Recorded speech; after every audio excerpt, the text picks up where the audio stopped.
Most founders think a better product will automatically build trust. It won't. In this episode, we sat down with Katrena Friel, a business mentor, a TEDx presenter, and an award-winning author, to unpack why expert-led startups struggle with visibility, messaging, and credibility, even when the innovation is strong. You'll learn how founders can turn expertise into authority, simplify complex ideas, and build trust before asking buyers or investors to say yes.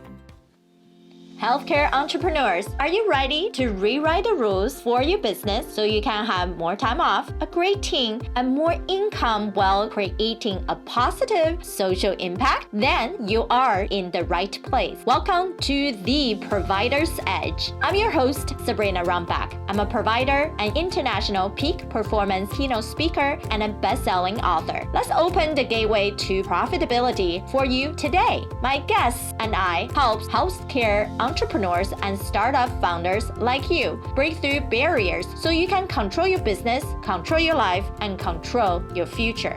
This is your defining moment to be a disruptor in healthcare. Today, our speaker is Katrena Friel. She is an internationally recognized business mentor who has been celebrated for her expertise in guiding entrepreneurs and leaders toward true mastery in their field of excellence.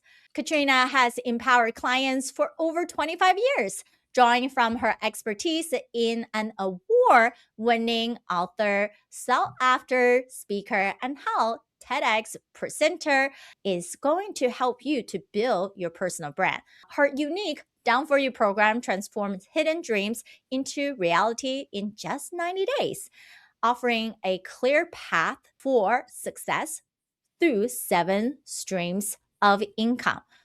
For those ready to become experts in their field of excellence, Katrena is the how they have been waiting for, providing the clarity, strategy, and inspiration needed to thrive authentically in the new world, future-proofing your business and life. We are so fortunate to have Katrena here. Welcome, welcome. Hello, Happy New Year. It is all full of excitement every time we go through a new phase, right? New quarter, new goal. And most of the time, self-branding, personal branding, how do you stand out? Because we talk about this in both corporate leader as well as the individual leader, right? Or innovators. You are your own individual, you are your own identity, but you're also part of the identity of that innovation, that company that you're building. And sometimes they are not the same exactly, right? Because we need to have a parallel identity. And the challenge I find most startup is that they feel like their entire company need to speak, act exactly like them, instead of you need to speak, act exactly like the problem, the highest level of painful problem you need to solve, and how your offer is going to match the rest of the ideal client you need to engage with, right? So I feel like sometimes people get a little bit confused on who are they, how do they keep that authenticity? Well, your product services need to also communicate in a specific way to the public. So you have been more than 25 years of experience in building personal brand and creating these additional incomes. When you start advising people on building those different things, where is the first thing they needed to start asking or start thinking?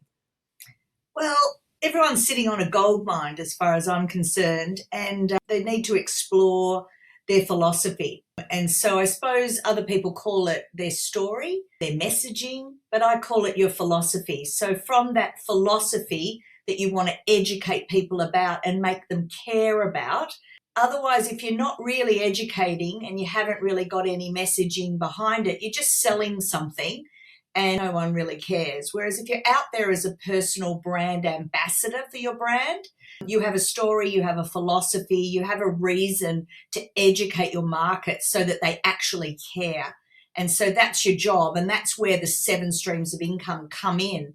And it usually starts, I believe, with a book. And, it doesn't have to be an actual paperback book. It can be an ebook. But really, if you're going to do one, you might as well do both. But this is where you stop and you start to think about, who am I? What do I stand for? What's my messaging? What's my story? What's my philosophy? And we pull that out of you so that when they see you speak, which is the second part of it, when they see you speak, they now can buy a t-shirt from the Rock Concert, which is your book in our world. So they get to walk away with a piece of you. This is a very expensive business card, of course, but they get to walk away with your philosophy and they want a piece of you. And the book really says in a couple of hours exactly who you are and what you stand for. So the book is where we start, not for your market, but for yourself, so that you've done the rigor of working that out of who you are and what you stand for. Otherwise, people just don't care. There's just so much out there, nobody cares. Right. So your philosophy is one piece of long content. And then for some people like us, is a long interview, right? A speaking engagement, and they start there. But for a lot of people, that's audio. You can really also translate something on paper so people can walk away, as you mentioned. And how do you differentiate when people should be publishing a book as a collaborative book versus individually publishing under their own name? To me, publishing a book in a group is very distracting. I strongly recommend you do a book yourself so that it's just one message, one focus, no other distractions with all these other people and their philosophies. It's like being on a panel. When people are scared of speaking, they often think, oh, I'll just do panels. It's like, well, you get 5 minutes and you're hearing from all these other people and all these other opinions and all these other distractions. Again, you've got to be your own speaker. Stand up and be a keynote with your book and you're speaking, and together you have this one message, one focus, rather than all these others, just because you're scared of writing a book yourself and scared of standing on stage on your own. You might start there, but I don't recommend it for my clients. My clients, I say to them, no to panels and no to group books. To me, you're much better off getting your philosophy book done first so that people, you have that philosophy book there that says who you are and what you stand for, and you speak. You now can go out and apply to be a speaker at various events based on your philosophy. People that are on panels, it's usually just their first time getting on stage. I think there's a different takes on when people go into a collaborative book. It's because they will believe that it can be faster for them to chart the bestseller in those category, because now you have multiple author pushing and engaging, doing multiple PR press about that book. So that is true for you. For what we've seen is, if you just simply wanted to say that you're a best-selling author, and especially international author, then collaborative book is get you there. Versus if the purpose is really a self-demonstration of what Katrena, you mentioned, of philosophy, right? What do you truly believe in? How are you getting there? What's that story? What is the thing that you can create better than anybody else, right? That competitive edge. Then a single book seems to be a much better way of not being distracted by anybody else's voices, opinions, and the way that they're talking, as you refer to on the panel. And I think it's also when you're going to speaking, there are going to be conferences that are majority are panel. For you to get to a keynote, you need to spend a lot more time to build that relationship with these event planner before you can even get charted for the keynote, versus majority of your speaking engagement are panelists. Also, from where I stand for as an event planner, we wanted to have a lot of amazing people out there. And how do you do that is a panel. So I think when people start getting engaged in these things, you have to ask yourself, well, what's worth it? Is it worth to be on that panel because you got to meet a lot of other people in that event and it's still a good opportunity for you? Or you're only looking for keynote? But if you do have some keynote, film it, right? Do speaking reels, repurpose that. So there's a lot more things that people can leverage. But I do understand what you're saying. You don't want to get drowned. You really want a spotlight. So besides starting with individual book and then start picking up more speaking engagements, what else do you think people should start thinking next? So the book is the first stream of income. The speaking is the second stream of income. The third stream of income is to then have a signature program. So a signature program is where the rubber hits the road. This is where the actual money is. There's no money in books, and there's not a lot of, you'll do a lot of speaking for free until you reach a level where you're getting paid big dollars for speaking. And that's a whole nother business strategy. But the signature program is where you'll sell something for $5,000, $10,000, $20,000, where people can go deeper with your message, deeper with the experience of being educated about this thing, whatever that is.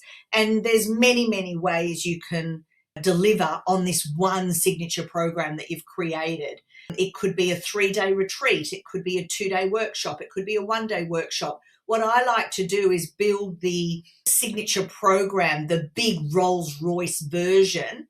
And then what we do is we apply the accordion method so that no matter what the time that you've given, you might be given a half day, a 1 day, a 2 day, a 3 day, whatever is going to work for your particular industry and your particular niche, you can do the same program, just done at different speeds.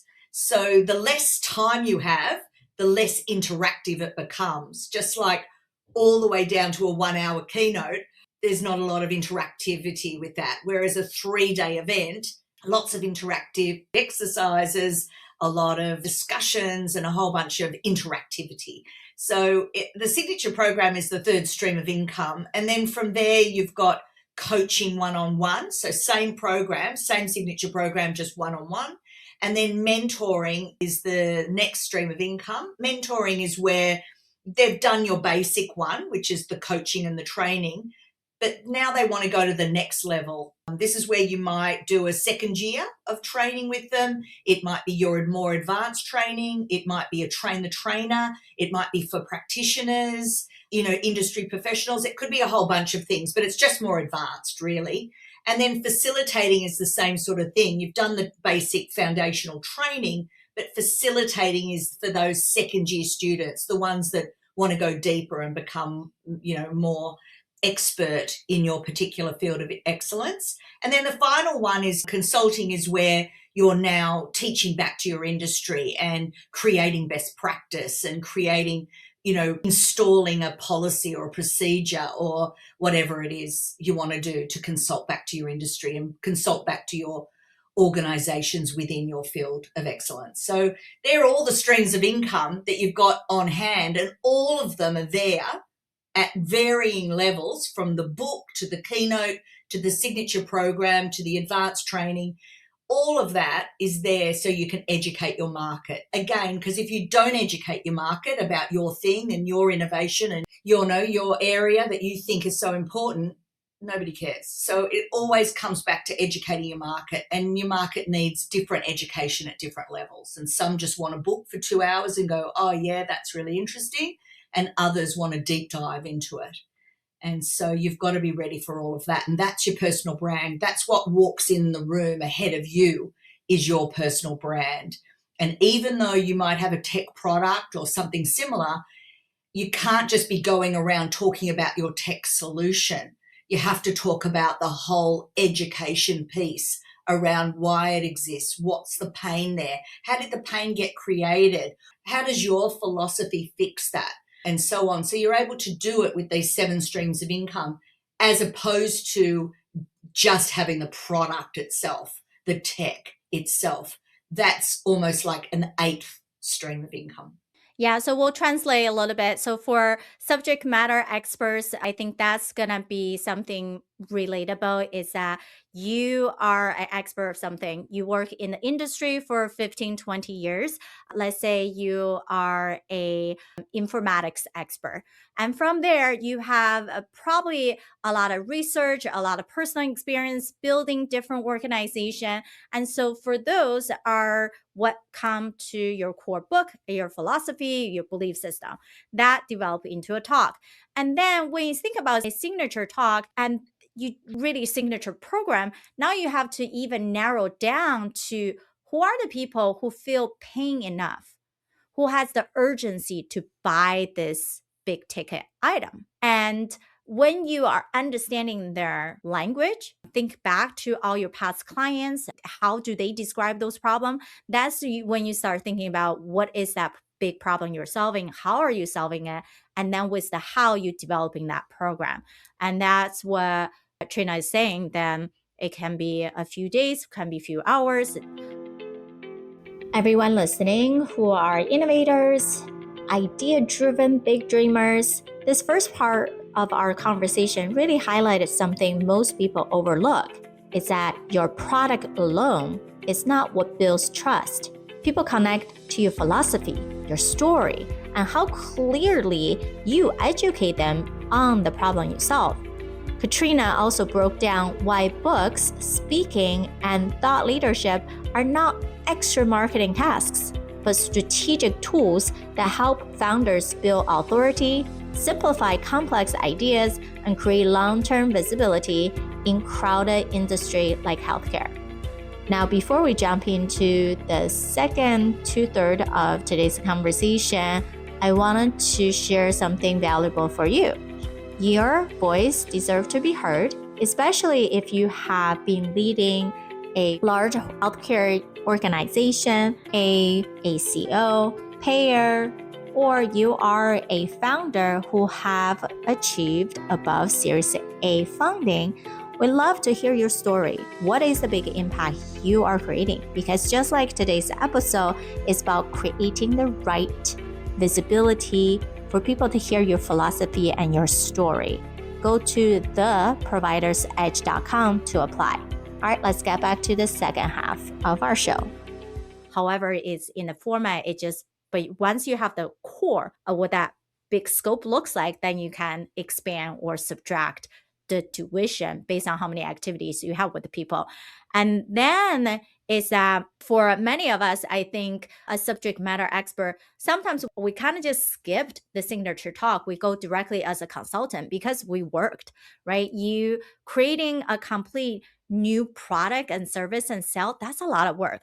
So sometimes you can just go directly to as a consultant because you have the expertise to teach, to show them, right? To do a diagnostic on things they don't even know what they are looking for, right? Like the blind leading the blind would not help, right? So you're going to become their eyes. And that's when we start thinking about, okay, where are you in what phase? It doesn't mean you have to do everything. It's more about what can you do to be the easiest to set up your authority and then rinse and repeat, right? And for tech founders, that's where also, Trina, you're also leading into is even you have a product, if you're just talking about the hardcore product, integrated systems, this drug can do this is preventative, that's all good. But as you build this story, you can have something, let's say, creating a community, and that community might be a new product, right? Like in this community, how do you talk about, for example, one of our clients talk about a pain-free way to do a GYN exam, right? We all know those spatulas, all those devices are very uncomfortable for women. And then women need to do this exam from teenager all the way to menopause, right? We needed to have those things. But so maybe what you're talking about is humans shouldn't just suffer. Women shouldn't just use these old school devices, right? What can we do to make things easier, to adapt more, to serve the underserved population, right? Creating community around those. And then when you have that group, those your champions, those your supporting system. And then when you know them so well, then you can actually help to sell that product. So I think for a lot of tech founders out there, we needed to be more creative on creating these maybe not as high ticket of a product as you going to sell the services and programs, but something else that still can help with your cash flow and also is your social support that eventually your final big ticket product is going to sell to.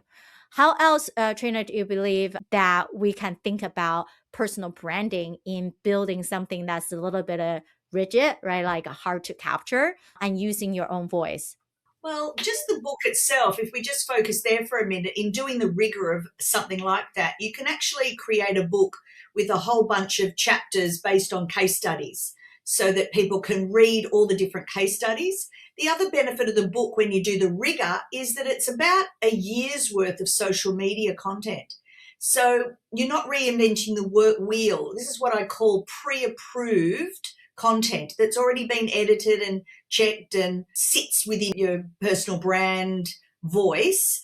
And you can just really repurpose the whole thing from Facebook, Instagram, LinkedIn. You can use it as scripts and talk to camera. You can add a voiceover and, you can do so much with it. You can even turn it into an audio book if that's the vibe and that's what's going to get you to your market quicker. There's just so much within the book, but the main thing about the book is you've sat down and you've worked it out and you've built confidence. It's a layer of confidence that you wouldn't have otherwise had. If you don't do that and you don't sit down and work out your story, your philosophy, you really haven't got that layer of confidence. And so you'll always feel a little bit off kilter, a little bit like an imposter. You'll have a lot more self-doubt than the average person. This is a layer of confidence you need underpinning yourself as an expert in your field of excellence. Such a great point. We have to do those self-reflection of how do you get P from A to Z? And sometimes if we didn't do that deep dive, we think it will take a lot shorter amount of time than what it is, or other people oversimplify. And therefore, then you are not standing out as the true niche expert that you are. So take that time. And some people might say, well, Sabrina, we're not good writers. But we all know writing doesn't always have to be just sit down and type. There's so many creative ways. Nowadays, we have phones, a transcribe for you. You can do a online screen recording. I'm showing, demonstrating. Some people are great at just having a whiteboard and then they are mapping out portion of how do you do things. And then in between, then add your reason, add the stories, add the case studies to make it more human, right? There are so many creative ways. And if you even want more of it, there's plenty of amazing ghostwriters out there. Once you have the core, they will turn that into something amazing and then also sound like you and doesn't sound like someone else completely took over. Absolutely.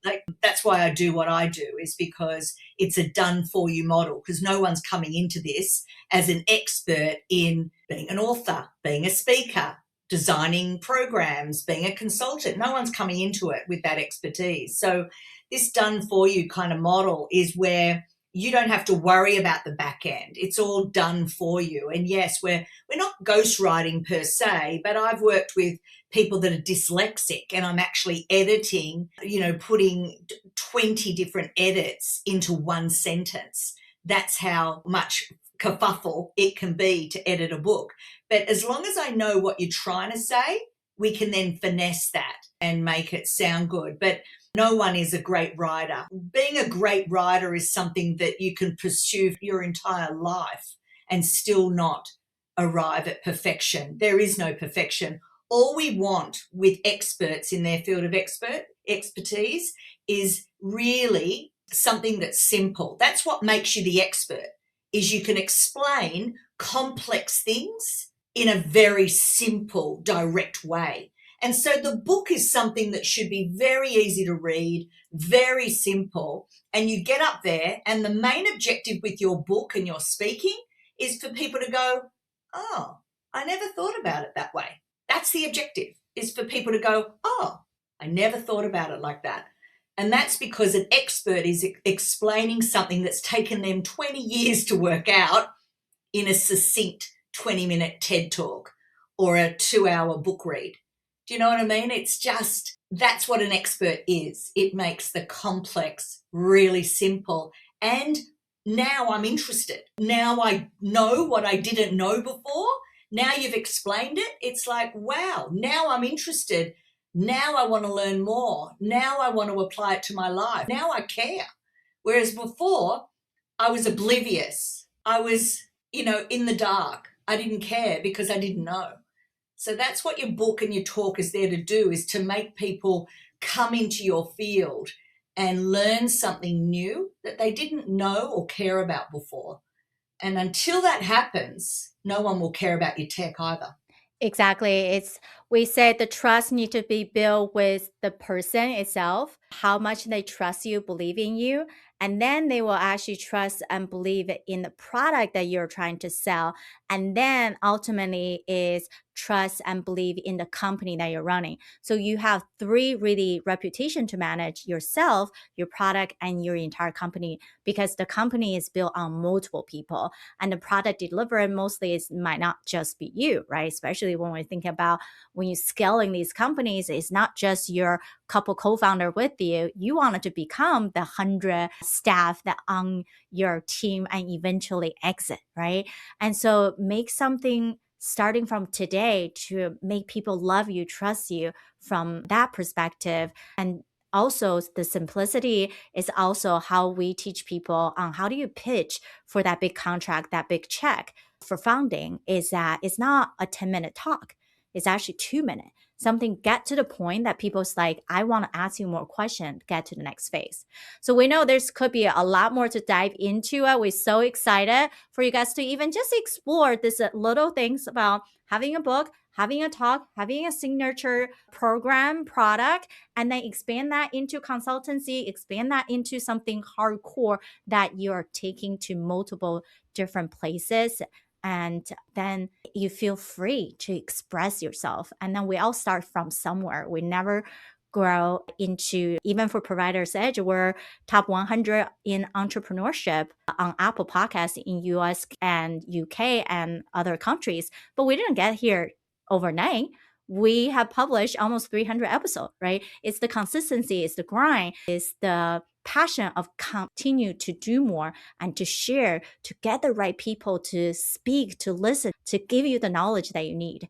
And for you guys to start speaking back, right? Tell us how well you are doing. Let us celebrate you. Let us hear your story. And this is what this show is about. So we're excited to be there. For everybody else, what really connected personal branding back to practical business growth is that we talked about how founders can turn one core philosophy into workshops, consulting, community, content, and even new revenue stream without constantly reinventing themselves. And honestly, one of the biggest reminders here is if people cannot clearly understand your message, they will not trust your product, no matter how innovative the technology is.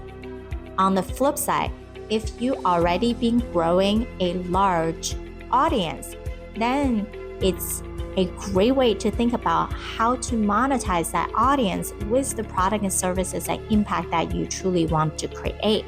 Because just being an influencer is not what we're about. You are impact creators. So many people are able to build influence and following versus others that has a product driven, then you need to know how to create those champions around you. So then they can become someone who are your buyers or your investors. All right, so many of you have big ideas and we would love to hear from you. Go to pitch2yes.com and sign up for our next session.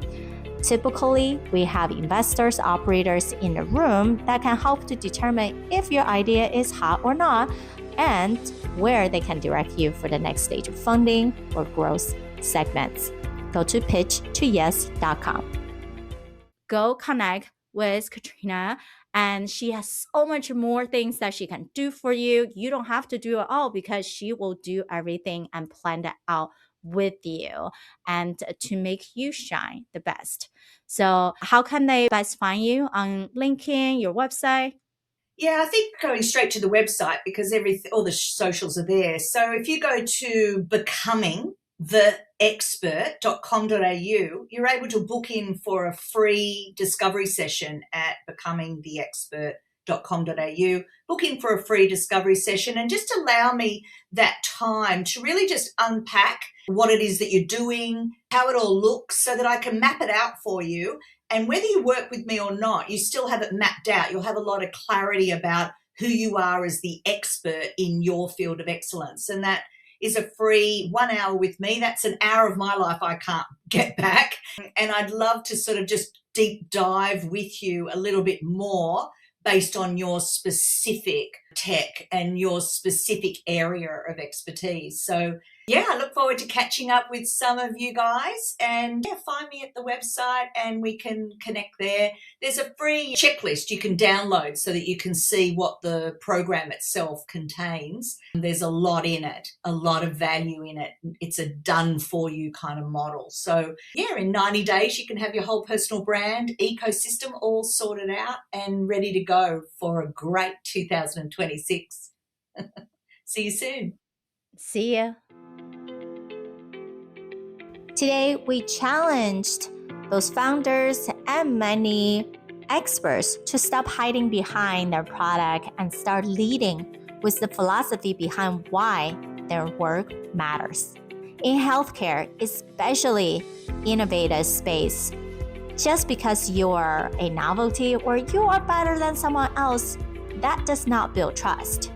People need to understand the story, the problem, and the deeper mission before they are ready to buy in. Become one of your partner or invest in your company. Katrena broke down how founders can turn their expertise into authority by simplifying complex ideas, educate their audience consistently, and build a personal brand that creates long-term credibility far beyond a single product or pitch. Here are the key learning points from today's conversation. Number 1, your product is not your brand, your philosophy is. Most founders spend years redefining their technology, but never clearly define the belief system behind why their company exists. In this conversation, myself and Katrena emphasized that people do not connect with product first. They connect with your purpose, philosophy, and the painful problem you're committed to solving. When founders only focus on feature instead of meaning, the message gets lost in the noise. So for example, I am always champion providers. You have to create a leadership, impact, and legacy beyond bedside, because we tap out at our career too quickly. For us to have that one-to-many effect, not waiting for an individual patient to come see us, we become advisors, investors into the innovative space that can impact millions into not only our community, but also globally. And that's why we interview experts on this show, and we have an ecosystem called Health Board Advisors that are championing clinicians who are experts and how they can become clinical validators or helping on the business side, investment side of healthcare innovation. And we all know nowadays we're turning from a sickness-focused care to more of a preventative, proactive longevity type of care. So where are you on the seat? We'd love to see you. Go to healthboardadvisor.com/apply to see if you're a good fit for our ecosystem. Every application is individually reviewed and interviewed, and we're all about the quality of people that can build things together, not another association just going to lunch and learns and some conferences. All right, number 2 key thing is founders must educate before they sell. One of the biggest mistakes founders make is assuming buyers, investors, or health ecosystem already understood the urgency of the problem. Katrena explained that your role is not just to pitch a solution, but to educate people on why the issue matters, how it impacts life, and current systems are failing. The founders who win trust are the ones who make people care before asking them to buy. Now, we also have a way that we evaluate if you actually truly understand your ideal client. And we say there are 5 levels of hotness. We wanted to only go after the blazing hot people. Means they're not only understand there is a challenge they're facing, they're already searching for a solution, and they have urgency to make a decision. When you're not hitting all those major things, people don't even know they need it. the problem or they don't think they need a solution, then of course, you have to do more education. When you're meeting people and educating them on exactly what they're searching for, those become your blazing hot converter. Number 3, thought leadership is more than marketing. A book, keynote, framework, or signature philosophy is not just content. It becomes strategic leverage for your business. That becomes your signature. I have specific signature talks when people invite me to speak on conferences and podcast interview or TV segments. And just like Katrena has her way of doing things, we discuss how thought leadership builds authority, accelerate trust, create visibility, and help founders position themselves as category leader instead of yet another startup fighting for attention. And this goes across with all other experts out there. Even you're not building a innovative solution. If you are a solopreneur, you're a consultant yourself, you are a personal brand. And as a personal brand, you have to be able to differentiate. You're not just another clinician, you're not just another dentist, you're not just another functional medicine doctor, you're not just another MD. You are someone who has specific expertise in this whole ecosystem. And based on your expertise, that's how you can penetrate and stand out in the market as a category leader.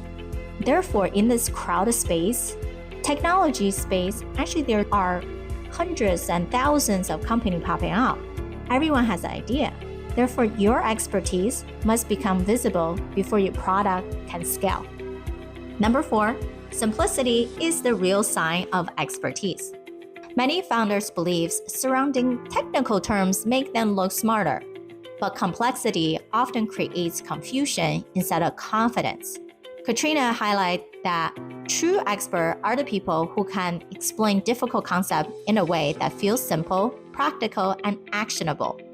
The ability to simplify your message is what helps investors, buyers, and partners quickly understand why your solution matters.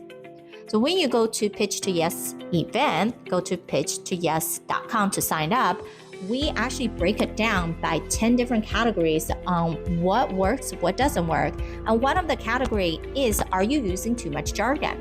And I really do not like when people use abbreviation, because even you're in the same industry, you're making people think too hard. And sometimes abbreviation means different things in different industry. So be careful on how you're presenting concept. Yes, a lot of medical terms and technical concept is difficult, but you have to think about if you're explaining to your family who are not in this field, can they understand? If you pass that check mark, mostly we say talking that 6th to 8th grade reading level, you're not about dumbing down for people. You're actually helping people to want to know more about it. When things become more simple and clear, people are gonna ask you more questions. And that's when you're knowing they are actually asking buying questions and not you're chasing them to over-educate them. Number 5, trust starts with the founders first. Before people trust your technology, they first evaluate whether they trust you as the leader behind it. I mentioned this multiple times, this interview and before, that founders are not only managing the reputation of their product, you're also managing their personal credibility and the long-term reputation of the company itself. Therefore, many of you are going after people like myself and others who has a large ecosystem and simply saying, hey, please give me an introduction. That is not the right approach, because we all know it takes a long time for all of us to build up these individual relationships. Therefore, if we don't know much about you as a founder, much about your company or your mission, how much you have done, then it's difficult for us to put our name behind your company and just keep open doors. And if you have people that simply say, yeah, we'll just open doors for you, and there's no vetting system, there's no deeper dive, then they're probably not opening the quality of doors for you. So think about this. Do you rather have 100 conversations that are half hour long, with multiple different people. Some might give you a pat on the back, but they will never do business or write a check for you? Or do you rather have 10 really good conversations, but everyone actually is able to help you to get to your next milestone? What is it that you want? Quality of people and time, not wasting your time? Or you rather just having more conversation for the sake of having conversation? So in healthcare especially, trust transfer happens in layers. People buy into the founders who you are, those different relationships, before they buy into the innovation. So understand both yourself and anybody who you want to help you are taking years to build those relationships. So you need to be able to know how to leverage relationship and ask more appropriate questions. Number 6, content is strategic infrastructure, not extra work. Katrena framed book, speaking, and educational content as long-term business asset instead of marketing tasks. A single philosophy-driven piece of content can become speaking material, social media, investor message, workshop, and future educational product. Founders who build reusable thought leadership infrastructure stop constantly reinventing their messages and create more consistent across their brand. Now, let me ask you this, ponder on this. Are you spending more time explaining your product or yourself, or educating people on why the problem you're solving matters in the first place? Thank you for listening. Remember, the positive change we're seeking starts right here with me and you. If you're a fan of the show, or if you are just having struggles or success that you're either experienced in the past or are experiencing now in the healthcare industry, these matter to all of us. I want to hear from you. Visit sabrinarumback.com/connect and send me a direct message. Talk soon.